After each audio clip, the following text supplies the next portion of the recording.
Assalamualaikum warahmatullahi wabarakatuh. Kita sambung apa yang telah kita belajar siri 1 tentang reaksi. Dah habis 5.3. Semalam kita belajar tentang langkah-langkah langkah-langkah pembentukan, dan cikgu berhenti sampai Suruhanjaya Kobalt. Hari ini kita nak sambung tajuk kita. Sebelum kita sambung pelajar, semalam kita berhenti pada satu ayat di Singapura berkaitan dengan apa yang kita panggil referendum. Apa itu referendum? Ini ialah pungutan suara. Maksudnya pemerintah mendapatkan pandangan rakyat berkaitan dengan satu dasar politik, dan kita nampak di Singapura pada waktu itu lebih 2/3 menyokong. Menyokong maksudnya menyokong kemasukan Singapura dalam Malaysia. Jadi kita tengok sedikit ini antara bukti bahan persatuan daripada Sarawak yang memberi respon terhadap Suruhanjaya Kobalt apabila Suruhanjaya ini diminta membuat tinjauan terhadap kemasukan Sabah, Sarawak, Singapura ke Tanah Melayu. Ini ialah surat daripada Tunku Abdul Rahman. Pelajar kena tengok pada stimulus-stimulus ni supaya bila keluar dalam soalan kita nampak okey, ini ialah ahli Suruhanjaya Kobalt. Okey, kita tengok dua daripada wakil Malaysia pada waktu itu, iaitu Tan Sri Muhammad Ghazali Syafi'i. Ini handsome orangnya, cikgu letak warna hijau. Ini ialah Wong Pauni. Ini tinggi, ini Lord Cobalt. Tinggi dia orangnya. Lord Cobalt ini adalah pengerusi. Ni Sir David Waterston dan Sir Anthony Abel. Jadi kita nampak inilah anggota Suruhanjaya Kobalt. Kita dah belajar dua Suruhanjaya. Tingkatan 4 kita belajar tentang Suruhanjaya Red. Bab-bab akhir tingkatan 4 Lord Red. Ini kita belajar pula Lord Cobalt. Okey, cuba kita tengok di sini apa aktiviti nyatakan kepentingan Suruhanjaya ini dalam menjaya. Suruhanjaya ini ni maksudnya ialah Suruhanjaya Kobalt. Apa tadi cikgu kata? Salah satu contohnya, dia telah buat apa?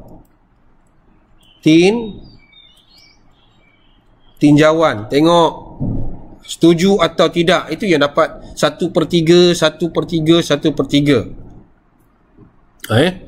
Tinjauan ni beberapa kali nyatakan kepentingan. Maksudnya kita nampak bahawa rakyat Sabah Sarawak ini tidak dipaksa. Itu kita nampak kepentingan ni, faedah. Ini ialah dalam erti kata yang lain yang boleh kita tulis, apa itu kepentingan? Ialah faedah yang dapat dalam menjayakan pembentukan Malaysia. Okey, hari ini kita nak masuk JAK, jawatan kuasa antara kerajaan. Apa itu jawatan kuasa? Baik, JAK ni siapa terlibat? Itu kita nak tahu. Kita yang pertama kita nak tahu ialah siapa terlibat. Fungsi jawatan kuasa. Baik, jawatan kuasa ni yang terlibat kita nampak di sini ialah Kerajaan British, Tanah Melayu, Wakil Tanah Melayu, Sarawak, Sabah. Tujuan dia, apa sebab dia? Cikgu letak di sini kita nampak ialah untuk menyediakan rangka perlembagaan, membentuk keperluan, melindungi Sarawak dan Sabah. Itu nanti kita ada satu perlembagaan. Walaupun perlembagaan 1957 menjadi asas, ada yang istimewanya di sini. Sebab kita tak nak mengetepikan kepentingan masyarakat Sabah dan Sarawak. Siapa pengurusi dia? Okey. Kalau kita tengok di sini, pengurusinya adalah Lord Lansdowne. Itu pengurusi dia pada waktu itulah. Kita nampak. Cuba kita tengok di situ. Timbalannya ialah Tun Abdul Razak. Iaitu bapa kepada Datuk Seri. Yang lain-lain ni kita nampak. Ini wakil daripada Sarawak, wakil daripada Sabah. Kita nampak ini menunjukkan bahawa konsep yang nak ditunjukkan ini ialah muafakat kerja sama. Baik. Dia tengok tentang apa? Ini cikgu kata fungsi perlembagaan, kewangan, awam, perundingan, dan kita nampak yang lain-lain lah. Apa yang kita nampak hasil ini, jawatan kuasa ini, hasil yang kita nampak. Jawatan kuasa ini telah mengusulkan 18 perkara bagi Sarawak. Tolong ingat ni 20 perkara bagi Sabah. Jadi pelajar tolong cakna yang ini.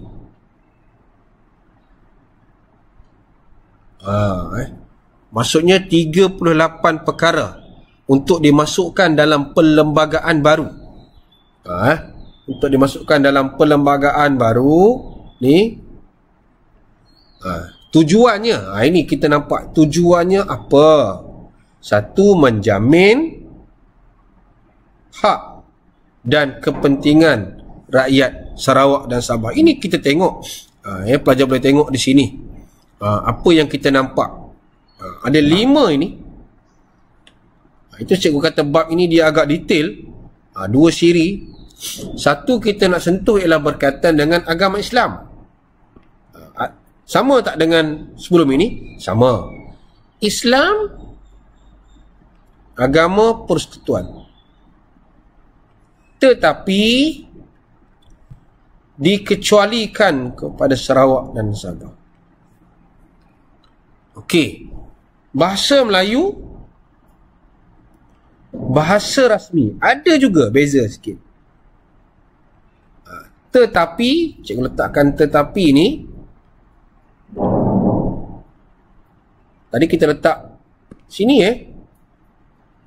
tetapi nampak bahasa Inggeris digunakan sebagai bahasa rasmi di Sarawak dan Sabah. Ada 2 Islam, agama rasmi persekutuan, tetapi bagi Sabah dan Sarawak dikecualikan. Ini juga mereka gunakan tetapi. Baik, macam mana dengan pendidikan? Pendidikan kekal di bawah kerajaan persekutuan. Dikekalkan, yang ini penting. Kecuali mereka ini, Sabah dan Sarawak ni, ada yang di bawah kawalan kerajaan negeri. Nampak? Okey Okey, ini permintaan ni hasil tinjauan. Kita nampak. Yang lain apa lagi? Okey, yang ni kita letak warna kuning lah warna merah.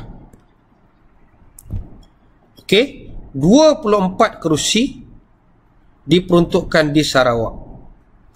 16 kerusi di Sabah. Ini kerusi apa?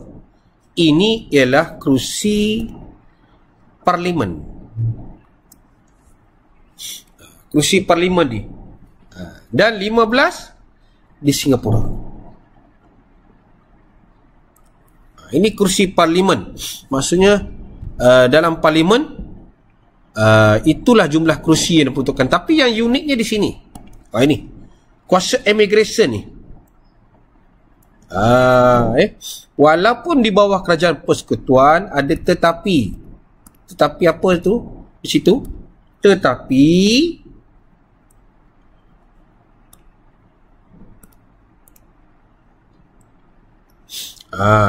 sampai hari ini kita nampak Sarawak dan Sabah diberikan kuasa tersendiri untuk mengendalikan hal ehwal immigration.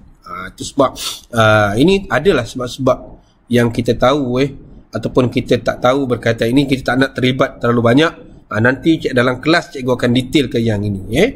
Ini antara perkara-perkara yang dibincang, yang kita nampak untuk dibawa masuk dalam perlembagaan kita. Itu baru kita nampak adanya kerjasama, semangat toleransi. Kata apa? Nyatakan jawatan kuasa kecil ditubuhkan oleh JAK. 23 lah laporan. Ini kena gunakan QR lah. Carilah. Okey. Jadi kita nampak di sini pelajar. Sambungan sikit saja daripada semalam. Apa yang kita belajar? Semalam kita belajar tentang Suruhanjaya Cobalt. Kita belajar tentang rundingan London, referendum di Singapura, dan hari ini akhirlah soalan kita berkaitan dengan bab ini. Akhir kalam. Cikgu harap pelajar faham. Nanti kita akan cuba jawab beberapa bentuk soalan daripada sini yang mungkin boleh bantu anak-anak lah untuk mendapat markah yang baik sekiranya berkaitan dengan Suruhanjaya Cobalt ataupun perlembagaan. Nampak poin ini adalah kepada perlembagaan. Okey, itu saja kelas pada hari ini. Kita jumpa lagi di lain masa. Okey, terima kasih atas respon anak-anak.